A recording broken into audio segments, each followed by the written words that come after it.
السلام علیکم ورحمۃ اللہ وبرکاتہ۔ کن کن لڑکیوں سے نکاح کرنا ناجائز اور حرام ہے، یعنی ہمارے مذہب اسلام میں وہ کون کون سی عورتیں ہیں جن سے زندگی میں کبھی بھی نکاح نہیں ہو سکتا، اور اگر نکاح کر لیا تو وہ ناجائز اور حرام ہوگا۔ آج کی یہ ویڈیو آپ سب کے لیے بہت اہم ہے، اس لیے اس ویڈیو کو آپ بہت دھیان سے دیکھیں، اور ہمارے چینل کو ابھی تک آپ نے سبسکرائب نہیں کیا تو پلیز چینل کو سبسکرائب کر کے گھنٹی ضرور دبا لیجئے۔ دیکھیں، اس حوالے سے میں قرآن عظیم کی ایک بہت خوبصورت آیت مبارکہ آپ کی خدمت میں پیش کر رہا ہوں۔ اس آیت مبارکہ میں اللہ تبارک و تعالیٰ نے ان عورتوں کی لمبی لسٹ بیان کی ہے جن سے نکاح کرنا ناجائز اور حرام ہے۔ اللہ عز و جل سورہ نساء کے اندر ارشاد فرماتا ہے، حرمت علیکم امہاتکم وبناتکم واخواتکم وعماتکم وخالاتکم وبنات الاخ وبنات الأخت وأمهاتكم اللاتي أرضعنكم وأخواتكم من الرضاعة وأمهات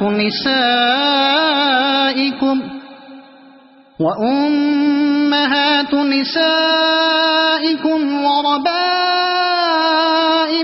اللاتي في حجوركم من نسائكم اللاتي دخلتم بهن فإن لم تكونوا دخلتم بهن فلا جناح عليكم وحلائل أبنائكم الذين من أصلابكم وأن تجمعوا بين الأختين إلا ما قد سلف إن الله كان غفورا رحيما۔ سبحان اللہ۔ دیکھیں، یہ قرآن عظیم کی آیت مبارکہ کتنی خوبصورت ہے، اس کا ردم کتنا خوبصورت ہے، اس کا طرز کلام کتنا خوبصورت ہے۔ ایک انگریز نے اس آیت مبارکہ پر تبصرہ کرتے ہوئے لکھا کہ مسلمانوں کے پاس یہ جو آیت ہے یہ بڑی ہی خوبصورت ہے۔ اس انگریز نے لکھا کہ ذرا سوچو، جس معاشرے میں یہ قانون موجود ہو تو اس معاشرے کی پاکیزگی اور طہارت کا عالم کیا ہوگا، اور جس سماج کے پاس، جس معاشرے کے پاس یہ قانون موجود نہ ہو تو پھر اس کی درندگی کا عالم کیا ہوگا۔ بہرحال اس آیت مبارکہ کا ترجمہ بھی ملاحظہ کر لیجئے۔ اللہ تبارک و تعالیٰ اس آیت مبارکہ میں ارشاد فرماتا ہے کہ اے لوگو، تم پر تمہاری مائیں اور تمہاری بیٹیاں اور تمہاری بہنیں اور تمہاری پھوپھیاں اور تمہاری خالائیں اور بھتیجیاں اور بھانجیاں اور تمہاری وہ مائیں جنہوں نے تمہیں دودھ پلایا ہو اور تمہاری رضاعت میں شریک بہنیں اور تمہاری بیویوں کی مائیں سب حرام کر دی گئی ہیں، اور اسی طرح تمہاری گود میں پرورش پانے والی وہ لڑکیاں جو تمہاری ان عورتوں سے ہیں جن سے تم صحبت کر چکے ہو، وہ بھی حرام ہیں، اور تمہارے بیٹوں کی بیویاں بھی تم پر حرام ہیں، اور یہ بھی حرام ہے کہ تم دو سگی بہنوں سے ایک ساتھ نکاح کرو، بے شک اللہ بڑا بخشنے والا اور مہربان ہے۔ محترم ناظرین، ممکن ہے آپ میں سے بہت سے لوگوں کو یہ مسئلہ اچھی طرح سمجھ نہ آیا ہو، اس لیے میں اس کو بہت آسان الفاظ میں آسان طریقے سے آپ کو سمجھانے کی کوشش کر رہا ہوں، بہت دھیان سے سنیے گا۔ دیکھیں، جن عورتوں سے نکاح کرنا ناجائز اور حرام ہے وہ تین طرح کی عورتیں ہیں۔ ایک ہے محرمات نسب، ایک ہے محرمات رضاعت، ایک ہے محرمات مصاہرت۔ محرمات نسب یعنی وہ عورتیں جن سے نسب کی وجہ سے نکاح کرنا حرام ہوتا ہے۔ ان میں ایک ماں ہے، ماں چاہے حقیقی ہو یا جو ہے سوتیلی ہو، اس سے نکاح کرنا حرام ہے۔ اس میں نانی اور دادی بھی شامل ہے۔ اسی طرح بیٹی چاہے حقیقی ہو یا سوتیلی ہو، اس سے بھی نکاح کرنا حرام ہے۔ اسی طرح بہن، حقیقی بہن، ماں شریکی بہن یا باپ شریکی بہن، اس سے بھی نکاح کرنا حرام ہے۔ اسی طرح پھوپھی یعنی والد کی بہن، اس سے بھی نکاح کرنا ناجائز اور حرام ہے۔ اسی طرح خالہ یعنی ماں کی بہن، چاہے سگی ہو یا سوتیلی ہو۔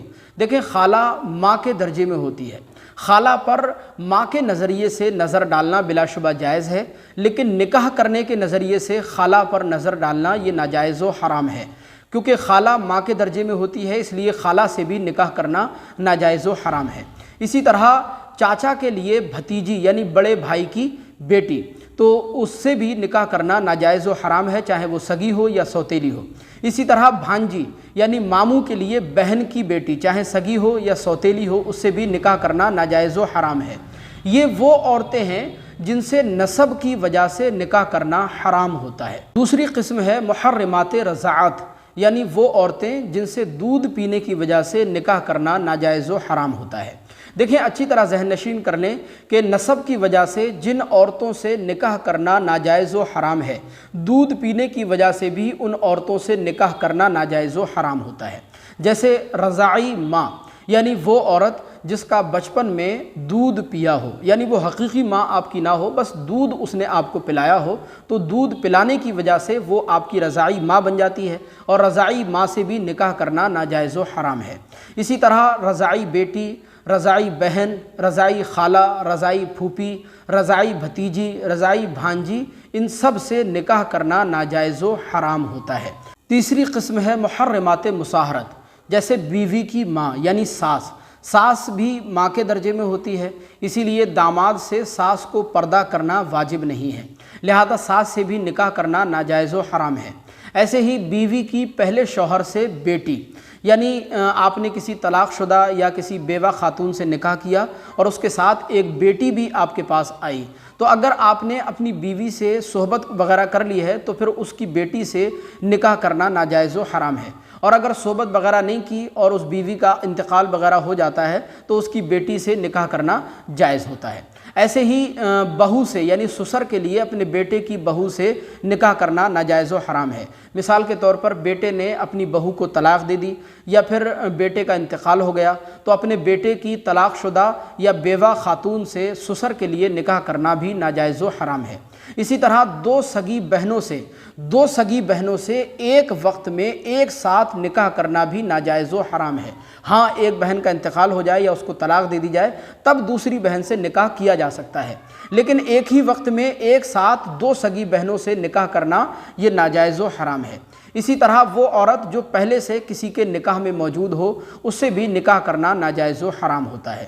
تو یہ تین قسمیں میں نے عورتوں کی بیان کی، ایک محرمات نسب یعنی وہ عورتیں جن سے نسب کی وجہ سے نکاح کرنا حرام ہے، ایک محرمات رضاعت یعنی وہ عورتیں جن سے دودھ کی وجہ سے، دودھ پینے کی وجہ سے نکاح کرنا حرام ہے، اور ایک محرمات مصاہرت، ان سے بھی نکاح کرنا ناجائز و حرام ہے۔ مجھے امید ہے یہ مسئلہ آپ بہت اچھی طرح سمجھ گئے ہوں گے۔ آپ سے گزارش ہے اس ویڈیو کو زیادہ سے زیادہ مسلمانوں تک شیئر کیجئے۔ اللہ تبارک و تعالی آپ کا حامی و ناصر ہو۔ السلام علیکم ورحمۃ اللہ۔